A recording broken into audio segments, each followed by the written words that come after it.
Safu safu safu safu safu sera. Safu safu safu safu safu sera. Safu safu safu safu safu sera.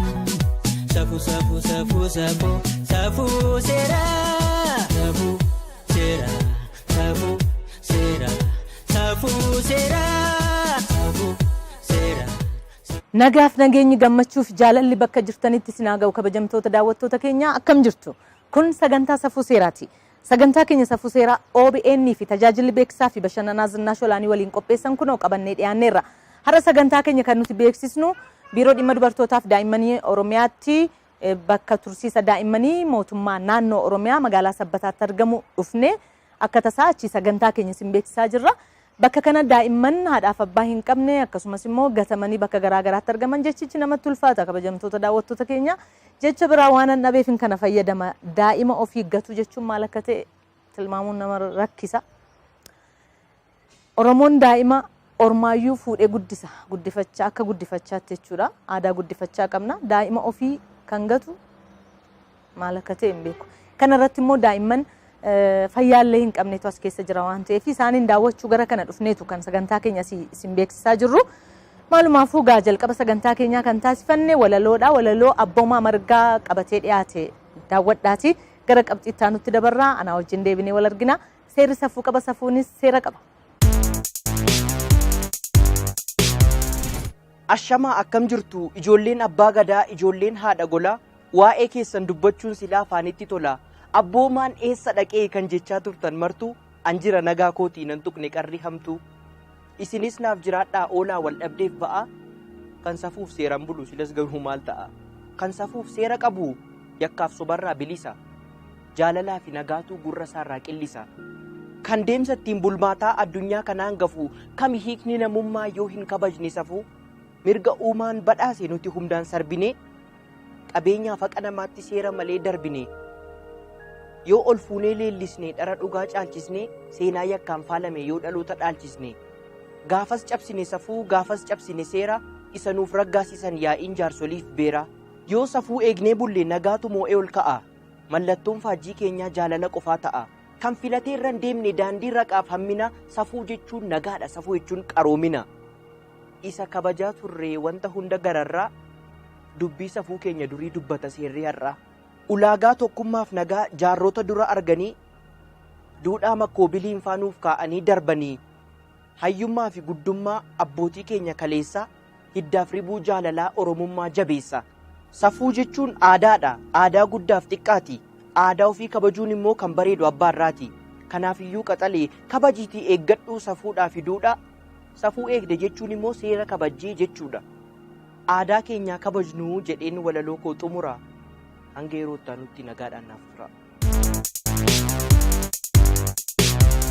Biiroon dhimma dubartootaaf daa'immanii Oromiyaa ispoonsara kabajaa sagantaa keenyaati.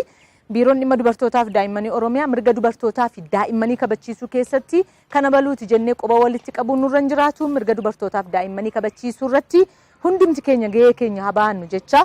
Akkasumas immoo guddifachaa biyya keessaa jajjabeessuudhaan aadaa guddifachaa keenya haa beeksifnu addunyaa irratti jechaati kan jirani. Kanaafuu ammas mooraa biiroo dhimma dubartootaa fi daa'immanii Oromiyaatti dhaabbata tursiisa daa'immanii mootummaa naannoo Oromiyaa keessatti argamna. Daa'imman iddoo kana keessa jiran fudhannee aadaa isaanii, duudhaa isaanii, seenaa isaanii baratanii akka isaan guddatan biyya keessatti guddifachuun barbaachisaadha. Namoonni dhala hin qabne yookaan immoo kan dhala qabdanii fi dandeettii daa'imman kana guddisuu jechuunis immoo qabeenya qabdan fuutanii daa'imman kana guddifachuu dandeessu jechuudha biyya keessatti. Maaliif yoo biyya alaa deeman akkuma baay'een keessan beektan aadaa isaanii hin beekanii seenaa isaaniitu hin beekin guddatu biyyattis hin dagatu jechuudha. Kana malees akka finna ofiitti akka fira ofiitti kunuunsee namni isaan guddisu hin jiru. Wanta garaagaraaf kan isaan fudhatanii guddifatan jechuudha malee dhuguma gaddanii oo'anii yookaan lammummaan firummaan itti dhaga'amee mitiiti. Daa'imman kana fuunee haa guddisnu. Kana malees immoo daa'imman fayyaa hin qabne baay'eetu buufata kana keessa yookaan immoo tursiisa kana keessa jira waan ta'eef isaaniin illee haa kunuunsinuu wal'aansa fayyaa haa kenninuufi jecha biiroo dhimma dubartootaaf daa'immanii Oromiyaa baay'ee galateeffanna ispoonsara sagantaa keenyaa waan ta'eef amma gara qabxiichaanitti dabarraa. Qabxiichaanitti yoo dabarru akkuma baay'een keessan torban lamaan darban daawwattan abbaan taayitaa Broadcastii Itoophiyaa miidiyaalee biyya keessaa lama irratti xalayaa barreesseera. Xalayaan kan barreeffame kun muummichi ministeeraa deeggaruudhaaf namoonni hedduun addabaabayii masqalaatti ba'anii turanii maarree miidiyaaleen biyya keessaa lama kana hin gabaasne maaliif gabaasuu dhiistanii jedhee abbaan taayitaa Broadcastii Itoophiyaa gaafatee ture. Jarri sun immoo xalayaa deebisanii yookaan immoo xalayaa deebii ittiin kennan deebisanii turani. Isa kanarratti ogeessonni seeraa xiinxala kennaa turani torban lamaan darban Haayila Mikaa'el Taaddasaa Kafanii fi Mul'ataa Dabal. Isaan egaa har'a kutaa sadaffaa fi kan xumuraa qabatanii dhiyaatanii jiru. Isaanii wajjin tura, anaa wajjin deebinee wal argina. Seera safuu qaba, safuunis seera qaba. Dhimmi kun deeggarsa yeroo mootummaa ni qabamoo hin qabu keessattuu broadcast agency dhumtiyyuu akka dhaabbataatti sadarkaa federaalatiin dhaabbachuudhaaf heerri mootummaa ni hayyamamoo miti kan jedhu ishuu falmisiisaa ta'ee ture. Keessattuu yommuu konsertiin galma miilineemitti adeemsifamee Haacaaluu irratti mormiin taasifamee jechuun sirbi Haacaaluudhaan sirbame suni heera mootummaatiin kan walitti bu'uudha jedhameetoo kanarraa ka'uudhaan OBN'n akkamiin kana tamsaasaa jechuudhaan mormiin yommuu dhiyaatu sanadha. Kanumayyuu jechuudhaaf aangoon qabu deeggarsa heera mootummaatiyyuu hin qabu maadhaaf kuni jedhama yaadni jedhu iyyuu ka'ee ture. Dhugaadha. Egaa amma deeggarsa heera mootummaa qaba moo hin qabu jalqabumayyuu ejensiin broadcastingii federaalaa kuni wanta kana gaafachuu danda'a moo hin danda'u kan jedhu heera mootummaatiin gaaffii wal qabatee ka'uuf yeroo biraa kan itti deebinu ta'uu danda'a. Ammaaf garuu kan nu bitaa jiru seera kanadha. Kan hayyama laateef seera kanadha. Seera kana yoo laate immoo ati abukaatoodha. Abukaatoo gaafa taatu waajjira haqaa Oromiyaa irraas haa ta'u waajjira abbaa alangaa waliigalaa federaalaa gaafa hayyama fudhattu ulaagaan ati guuttu ni jira. Bu'uura ulaagaa saniitiin hayyama kee erga fudhatteen booda ni dalagda. Wanti ati dalagdu sun heera dambii ittiin bulmaataa abukaatotaa kan kabaje ta'uu qaba. Lakki ani seerri kun nan ilaallatu hin jettu hanga isaan laayisansa. Dhugaadha. Isa kanarrattis beeksisuu qabdaa jedheera. Oduudhaan kavereejii laachuu qabdaa jedhameera yookaan haguuggii laachuu qabdaa jedhameera. Seerri akkas jedhee jarri yoo haguuggii hin laanne ta'e dhaabbanni kun yookaan ejensiin kun dhaqee maaliif hin laanne waan sababa itti laatiin natti himi kootu jechuu hin dandeenye yoo ta'e jalqabumayyuu to'annaa wanti jedhu sun hin barbaachisu jechuudha. Akkuma barbaaddeetti ani hiyyaman sii kennaa ati waan barbaadde hojjedhu akkuma barbaaddeetti jechuudha akkas fakkaata wanti kun jechuudha. Kanaaf to'achuudha kuni to'achuun immoo dhaabbilee bulchiinsarraa hojii isaanii isaan gafaa keessa isa tokkodha jechuudha. Dhugaadha. Qabxii kana deebii isaanii wajjiniin wal qabsiisnes kaasuu dandeenya. Dursuu kee jaalladhee jira. Qabxiin bira dabaree qabxiin biroo jira. Booda kaasuu ni dandeenya. Egaa isaanis kan jechaa jiranii qabeentaa tamsa'e irratti yaada kennuun alatti maaf oduun yookaan qophiin hin adeemsifamne jedhee gaafachuuf aangoon qabudha kan isaan jechaa jiranii. Amma isin immoo kan jechaa jirtan maalidha? Lakki bulchiinsi tokko hojii dhumti isaatiyyuu inni tokko to'achuudha. Administrative agency tokko yookaan immoo agensiin bulchiinsaa tokko hin to'anne taanaan hin ilaalle taananii maalidha kan inni bulchu maalidhaaf dhaabbateeyyuudha. Durattis kaasaan ture kaayyoon itti dhaabbatee fi ifaan ifatti odeeffannoon qulqullina isaa eeggatee saffisaa fi amansiisaa ta'ee akka babal'atu gochuudhaa fi to'achuu jechaan jechaa jira. Maaf na to'attee jechuun hin danda'u. Dhaabbanni televezyiinii kamiyyuu broadcast agency mootummaa federaalaatiin jechuudha. To'achuudhaaf ifaan ifatti odeeffannoon qulqullina isaa eeggate saffisaan dhaqqabee jiramoo kan jedhu qulqulleeffachuun ifaan ifatti tumamee jira. Egaa inni biroo kan nuti kaasuu dandeenyu maalidha? Sirreeffamoota adda addaa laachuudhaafis ifaan ifatti aangoon laatameefii jira. Aangoof hojii isaa kan jedhu gaafa ilaalluyyuu keewwata 7 jalatti jechuudha. Labsiidhuma kana keewwata 7 jalatti. Inni tokkoffaa dirqama to'achuu keessatti hayyama dhorkuu ni danda'a. Hayyama haquu ni danda'a. Hayyamas ni kenna. Lafumaa kee hayyama akkamitti dhorka? Lafumaa kee akkamitti hayyama haqa? Maal balleesse? Adeemsa mataasaa qaba. Egaa amma wanti godhame koottaan mari'annaa. Silaanuu biyya tokko keessa jirra. Boorumti heera federaalaa kunirree heerri mootummaa federaalaa kunirree hawaas diinagdee tokko uumuudha kaayyoon isaa dhumarratti jechuudha. Hawaas diinagdee tokko uumuu hanga ta'etti wanti kun tokko kan nu taasisuudha. Wanti kun hawaasa biyyatti garmal almost baay'ee isaan ilaallata. Kana maaliif tamsaasuu dhiistanii rakkoo biraa jiraayi? Koottaan mari'annaadha. Koottaan mari'annaan kun akkamitti dhiisuu ta'a? Akkamitti dhimma ta'a wantumti kun jalqabu? Innumti lammataatu garuu administrative agency kun yookaan immoo broadcasting agency kun tarkaanfii fudhachuu isaatiin dura adeemsa mataa isaa qabaachuu qaba. Maaliif bulchiinsi gaariinis diriiree kan jennu namni takkumaan gaafa laayisensiin isaa irraa fudhatamu maal balleessinee maalidhaaf carraan deebii laachuu naaf hin kennamne maalidhaaf carraan odeeffannoo dhimma kana ilaalchisee notified ta'u anaaf hin laatamne jedheetillee akkan gaafanne kan isa taasisuudhaaf carraan kun. Carraan kun malee calliseetuma gara haquutti dhufu isuma keessatti kan hammatamu jechuudha fani keewwata xiqqaa 7 jalatti ifaan ifatti kan tumamedha. Inni biroo 7 irrattis gaafa kaasnu shoora sirrii gumaachuu danda'u isaa mirkaneeffachuu qaba. Shoora miidiyaan biyya kana shoorri inni gumaachuu qabu guddina siyaas diinagdeetiif bu'aa wayii qabaachuu qaba. Keewwata 7 irrattis kan inni jiru. Kan bu'aa kana qabaachuu isaa mirkaneessuu qaba. Akkamitti mirkaneessa? Xalayaa barreessuu fi qaba. Kottu mari'anne jechuu ni qaba. Ibsa laaddu jechuu ni qaba. Inni biroo amma sirra deebi'uudhaan kan baay'ee nama ajaa'ibsiisu 7 irratti waa'ee qulqullinaa saffisaa fi amansiisaa ta'ee kan sirriitti kaasa irra deebi'ee ishee saffisa kan ammas irra deddeebiteerta illee saffisni kun amma namoonni baay'een keessattuu gara feesbuukii kanaan wanni ka'aatii jiru tamsaasa kallattii jiraachuu qabaa wanti kun kan jedhudha kan atis kaasuu barbaaddan itti fakkaata. Dhugaadha seericha irratti kallattiidhaan tamsaasuu qaba haguuggii laachuu qaba kan jedhu hin jiru. Garuu seericha akkas hin jedhu yoo ta'e yoo miree tajaajila saffisaa oduu saffisaa uummata biraan kan ga'u erga taateen sun raawwatee masqala dirree yookaan adda babayii masqalaatti wanti sun raawwatamee boombiin sunis darbatamee balaan jedhames gahee muummichi ministeeraas waajjira isaaniitti deebi'anii ibsa sanis laatanii uummanni hundumtuu erga tasgabbaa'ee FBI'n iyyuu galeedhaan gaafa isaan akka hin taane gaafas boodadhaa kan isaan wanta kana dabarsan maal godhe gaafas oduun maal jedhu waraabessa roobii darbe saree namusii dutti jedhu warri keenya yeroo mammaakan kanaaf waraabessa roobii darbe saree namusii dutuu hin qabdu yeroo waraabessi dhufu san dutuudha kan qabdu. Inni baay'ee mammaaksike at least guyyaa tokko kenneefii jira. Nu biratti kan jedhu roobii namusii sun ta'e waraabessa darbee sareen duttedha. Kanaaf fraction of second nusiif hin ayyamamu jechuudha. Instantly yommuu dhuma sana gabaasuu qabda jechuudha. Kana waraabessi waan hojjetee deemee jechuudha. Kanaaf kan inni hojjetu jechuudha. Kanumaan wal qabsiisnee maal kaasuu dandeenya? Keewwata 715 irrattis maal jedha?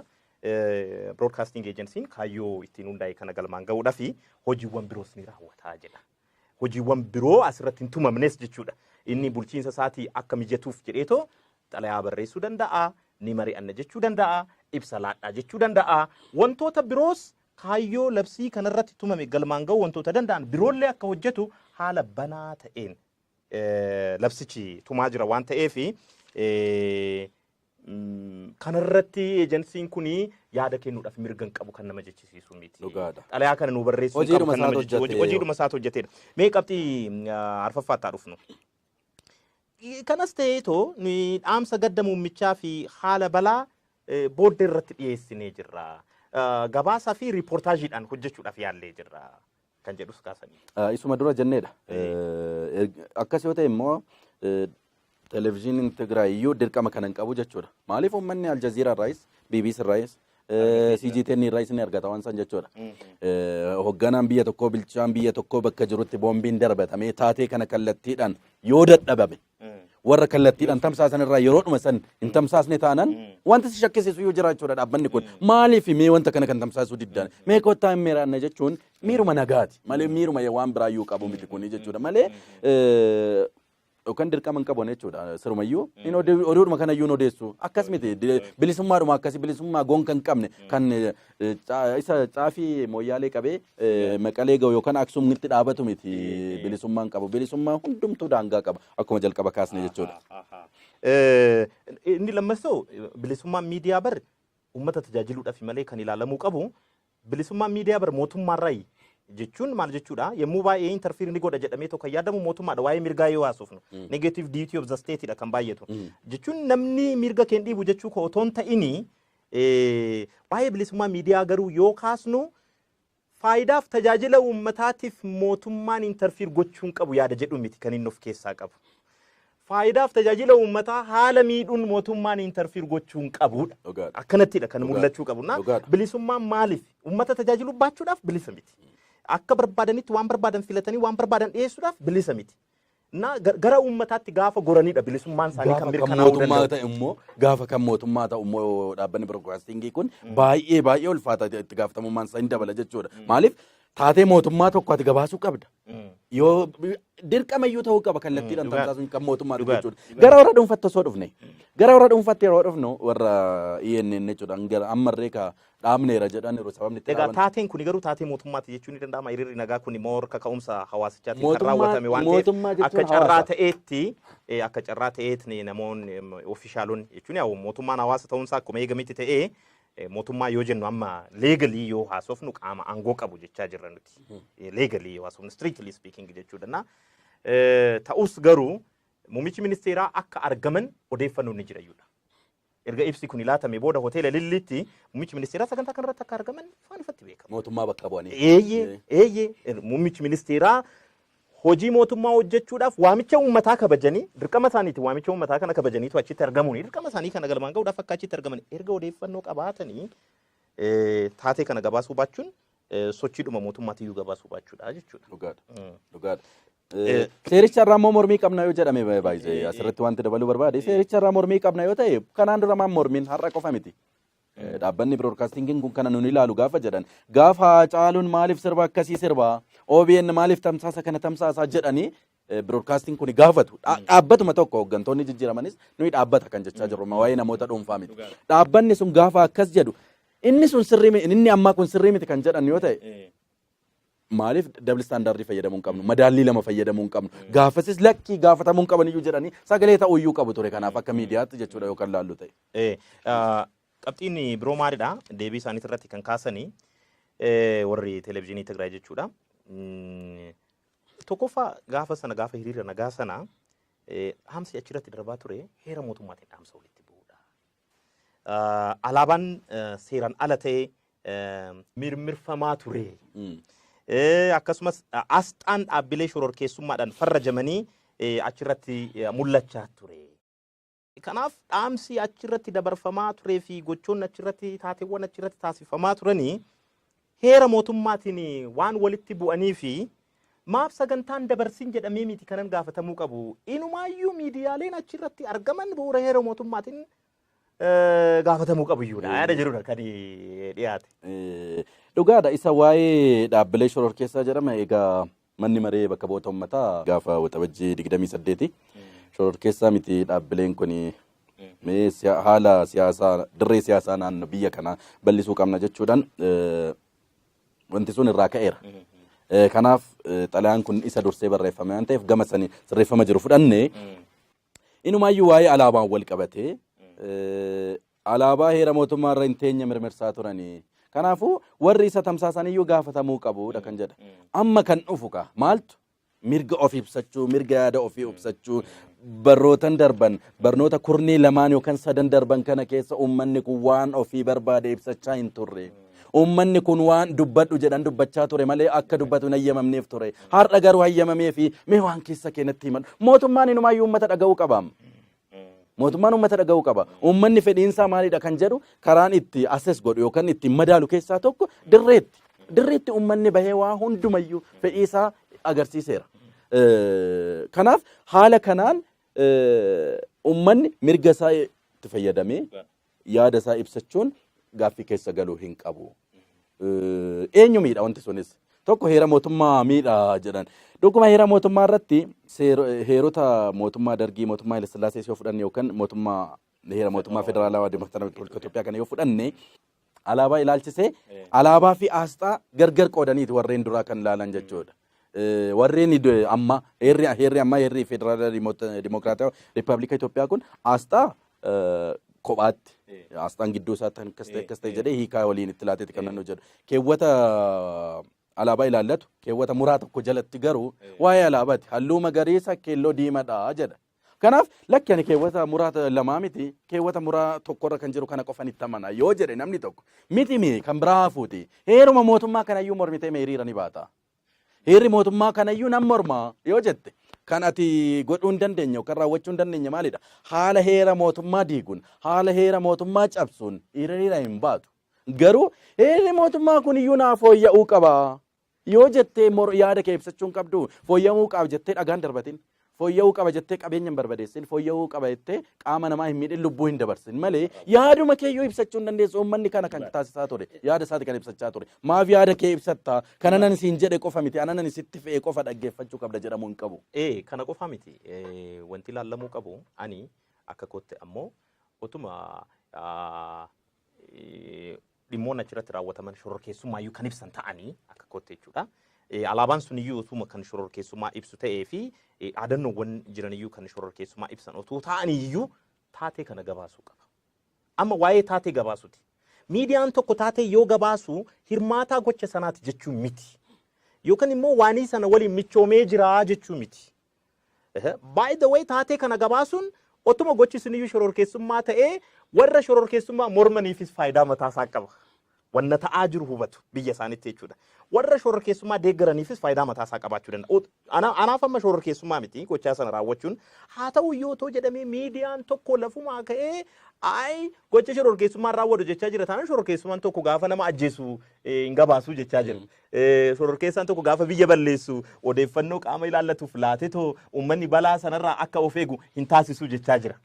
Kanaaf miidiyaan kun uummataafan dhaabbadhe yoo jedhee fi gochi raawwatame shororkeessummaadha yoo jedhe gochaa sana addunyaadhaaf ifa baasee hawaasichaafis ifa baasee gochichi hawaasichi dogoggora jedheetoo yoo amane akka irraa of eegu sirriidha jedheetoo immoo yoo amane kan murteessu ammas hawaasichadha hawaasa miidiyaa sana hordofuudha miidiyaa miti kan isaaf murteessu akka itti fufu gochuudha. Kanaaf haala sanaan hubatamuu hin qabu. Dhimma shororkeessummaa kana ammas ani ishuu duratti dhiisnee sana akka itti deebinuun barbaada. Dhimma Haacaaluutiin wal qabateetoo kan ka'e an amma isa akkamittan hubadha yemmuu sana broadcast agency'n OBN'dhaaf gaafii inni dhiyeesse maaliif kana tamsaastadha inni immoo sirriidha. Ammas OBN'n maandeetii oduuwwan calaleetoo kana nan dabarsa kanan dabarsu jedhu hin fudhanne broadcast agency irraa jechuudha. Waanii ta'ee sana akkuma jirutti dabarsuun maal rakkoo qabadha ammas kana nan jechaa jiru. Amma kan ta'e garuu waanii ta'e sana iyyuu gabaasuudha kan jechaa jiran. Saniinuu dhimma falmisiisaan ta'an. Akka ammaa kana dhimmi kun shororkeessummaadha moo miti kan jedhu irratti dhimma falmisiisaan ta'an. Karaa naga qabeessan saniinuu karaa seera qabeessaatiin bulchiinsa magaalaa Finfinneerraa hayyama argatee jira hiriirri nagaa kun. Waa hundaan leegaalitii isaa waan guuttatedha. Kun immoo amma sanaatiyyuu falmisiisuu jechuudhaafani. Ani kanarra ni jechaa jiru inni OBN gaafatame maaliif kana dabarsitaadha? Inni amma immoo televezyiiniin Tigraay gaafatame maaf hin dabarsinedha. Miidiyaan inumaayyuu kan gaafatamuu qabu maaf hin dabarsine, maaf odeeffannoo uummataaf hin laanne, maaf hubannoo hin laannee fi maal hojjechaa jirta, maaf oduun hojjenne jedhameeti malee kan gaafatamuu qabu, maaf oduu hojjettee, maaf odeeffannoo laattee jedhameeyyuu gaafatamuu hin qabudha. Dhugaan asirratti garuu of eeggannoon taasifamuu qabu ni dabarsa yookaan mirga odeeffannoo laachuu qaba yookaan dirqama akkasiis qaba yoo jenne miidiyaan tokko wanti inni dabarsuu hin qabne jiraachuu mala. Oduun sun saba kan walitti buusu yoo ta'e sagantaan sun amantaadhaan addaan nama qooda yoo ta'e biyyattii jeequmsa hin malleef saaxila yoo ta'e dabarsuu dhiisuu dirqama qaba. Dirqama dabarsuu dhiisuu qaba jechuudha. Kunis haala kanaan osoo hubatamee jechuudha. Kanaaf akkuma akkas ta'e sirbi kan yaraa kiiloo gali jedhu kun saba kamiin walitti nama buusa yoo jenne baay'ee rakkisaadha. Jeequmsas waan kaasu hin qabu. Jeequmsi isaan ka'es hin jiru. Inumaayyuu gara fuulduraatti gara televezyiinii isa biraatti yoo dabarru kan laallu ta'a kanaan wal qabatee jechuudha.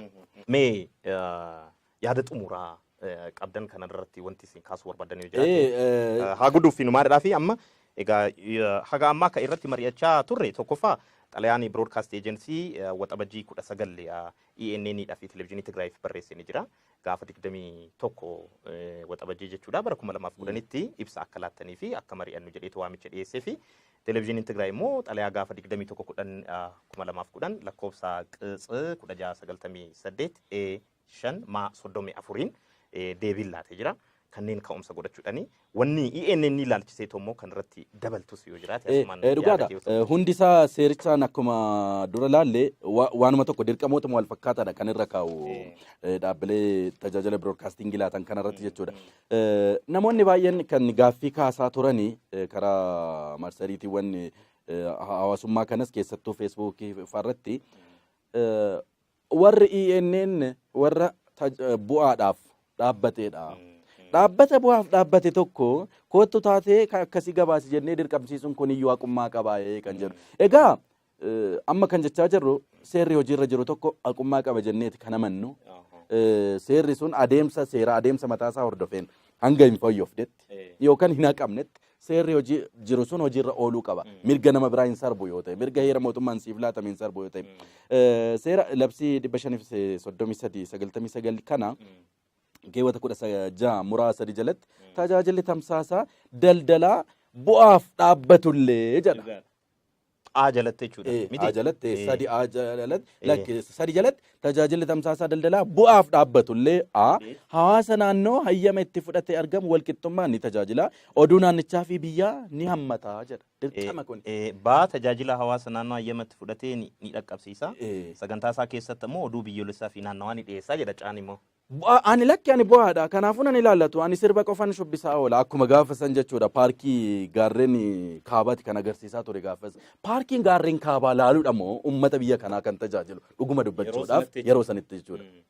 Isa laaluun hin fayyadu jechaa miti kanan jiru. Hin bashannansiisu jechaa miti kanan jiru. Garuu kan miidhamee irra caalan uummata kana kan fayyadu. Egaa deebii isaanii haa ta'u dhiisuun beekuu dhaabbatichis amma ifatti cufamuusaa himaniiru waan ta'eef marsariitii kanarra naanna'aa ture deebiin tokko. Jalqabuma qabdanii dhiibbaan irratti uumaa turtanii maal. Egaa nuyi san beeknu. Nuyi kan beeknu isa ifatti bahedha. Inni ifatti bahee jiru kuni maaliif hin tamsaasinaa yookaan maaliif haguuggii laatinaaf wanta kana jedheeti kan gaafate. Kanaaf dirqama gaafatamuu qaba. Ejensiin kun dirqama to'achuu qaba. Beeksisuu qaba miidiyaan yoo jenne. Beeksisuu fi dhiisuusaa barsiisuu fi dhiisuusaa kan to'atu ejensichadha. Ejensiin hojii isaatu hojjete. Jarri kun nuuf hin filattanii jedhaniiru. Nuyi bu'aadhaa fi yookaan wanta akkasii nuuf hin raawwattu jedhaniiru. Muuxannoo kanaan dura ture walqixxummaan tajaajilu maal jennu kana yoo laalle dhaabbannumti kun kana dura waan hin malle waan seenaa biyyattii kanaa keessatti ta'ee hin beekne tokko oduu cabsaa jechuudha dhiisumayyuu jechuudha. Yeroo dargaggoonni kubbaa kallattiidhaan tamsa ulaalaa turanitti oduu cabsaa jechuudha. Innumti oduu dhugaarree ta'e turee dabarsuu danda'a ture. Yeroo dargaggoonnis bakka tokkotti sassaabamanii jiran kana. Haga kana oduu sobaatti illee odeessuudhaaf kaka'umsa yoo qabaate oduu dhugaa odeessuudhaaf maaf kaka'umsa dhabeedha. Isumayyuu oduun sobaa sun ilaa tokko sabni walirratti ka'e hin jiru. Lammaffaa immoo soorsaagni yookaan viidiyoon isaan fayyadaman sun Awustiraaliyaatti kan ta'e bosona gubate. Sadeessoon sabaaf sablammii gidduutti odeeffannoo wal dhabbii uumuudha. Kanayyuu oduu kanaaf kan muddame isa biyya fayyadu isa uummanni mootummaa miti kan raawwadhu kan jedhe isa uummanni ofuma isaatiif ka'ee raawwate kana hin haguugu jechuun kuni maaluma meekoottu mari'annaadha kan jedhame hin mareeddoo jedhame dubbee isaatii fedhii biraa waan qabudha kuni kan fakkaatu waan biraan qabu kun kanaaf kuni haala kanaan hubatamuu qaba dhaabbatichi yookaan ejensichis hojii isaati kan hojjechaa jiru malee hacuuccaa miti borus ta'uu danda'a wanti kun warri waan hin taane miidiyaalee biroo irrattis kun raawwatamuu danda'a OBN irrattis boruu ta'uu danda'a waan hin taane yoo gabaase kana maaliif gabaastee kottu mari'annaa jechuu danda'a waan ta'uu qabu immoo yoo gabaasuu dhiise kana maaliif hin gabaasnee kottu mari'anna jechuu qaba mirga walqixxummaatiin tajaajiluu qaba waan ta'eef jechuudha kanaaf haala kanaan osoo hubatamee gaarii natti fakkaata. Baay'ee galatoomaa egaa kabajamtoota hordoftoota qophii keenya xalayaa Broadcast Agency gaafa waxabajjii 19 bara 2010 televezyiinii Tigraay fi televezyiinii ENN'if barreesse ka'umsa godhachuudhaan akkasumas deebii televezyiiniin Tigraay barreesses ka'umsa godhachuudhaan aangoon Agency Broadcasting Itoophiyaa yookaan mootummaa Federaalaa Dimokiraatawaa Reppublika Itoophiyaa maalidha xalayaa kanas barreessuudhaaf aangoo ni qabaayii kan jedhu ilaalaa turre haga ammaatti waan nu hordoftaniif hedduu isin galateeffannaa turmaata gaarii isin hawwina. Kana fakkaata gaa haalli broadcastiin ittiin miidiyaalee kana gaafate miidiyaan tokko yeroo hundaa'u waan uummanni sun irra jiru gabaasuun dirqama isaati. Eeyyamnis yeroo kennamuu fi kanadha kan inni bu'uura godhatee kan inni banamu jechuudha kan inni hojjechuu qabus kanuma. Maarree abbaan taayitaa broadcastii Itoophiyaas kanuma bu'uureeffachuun kan inni gaafate labsiirras jira. Isa kanadha kan isaan nutti agarsiisan ogeessonni seeraa jechuudha torban sadiin qoodanii. Egaa nutis sagantaa keenya kan har'aaf jennee qindeeffanne daqiiqaa 30 isin biraan gahaa turre kanumaan xumurraa. Yeroo biraas Haayila Mikaa'el Taaddasaa Kafanii fi Mul'ataa Dabal akkasumas ogeessonni seeraa warri kaan dhimma kana fakkaatu irratti marii barbaaduu fi namni akka irraa hubachuu qabu yoo jiraate irratti xiyyeeffatanii gara keessaniin gahu waan nu turtaniif guddaa isin galateeffannaa waan nu daawwattaniif ulfaadhaa fayyaa ta'a. Ispoonsaroota keenya mana murtii waliigalaa Oromiyaa, biiroo haqaa Oromiyaa, biiroo dhimma dubartootaa fi daa'immanii Oromiyaa fi kaampaanii inshuraansii Awaashiin guddaa galateeffanna. Oomishaa fi tajaajila keessan kanneen beeksifachuu barbaaddan anaa dhufuun isin simanna. 0928317679 lakkoofsa bilbilaa keenya. Hanga torban wal arginutti torban kun torban nagaa, torban jaalalaa, torban tasgabbii akkasiniif hawwinaa nagaatti. Safuu seeraa, safuu seeraa. Safuu safuu safuu safuu safuu seeraa. Safuu safuu safuu safuu safuu seeraa. Safuu safuu safuu safuu safuu seeraa. Safuu safuu safuu safuu safuu seeraa.